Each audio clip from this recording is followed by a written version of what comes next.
qardaşım. Sən mənə bura çağırdın ki, səninlə bir söhbətim var. Buyur atam qardaşım, nə məsləhət məşvərət eləmək istəyirəm. Sənin qardaş kimiyik də, sən mənim problemlərimi çox bəli, atam qardaşım, bəli. Düzdür. Yəni problemlərdə ola bilməz ki, bir qurtuluş yolu olmasın da. Bu qardaş kimi səndən məsləhət almağa gəlim ki, necə qurtulum bu problemlərdən? Necə həll edin bu işləri? Atam qardaşım, mən məsciddə düz 24 ildir ki, mürdəşir işləyirəm.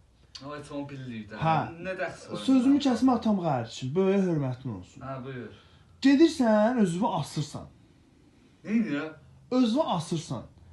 Atam qardaşım, ailələrimizi çörəyə pulu qazanırıq da, atam qardaşım, belə...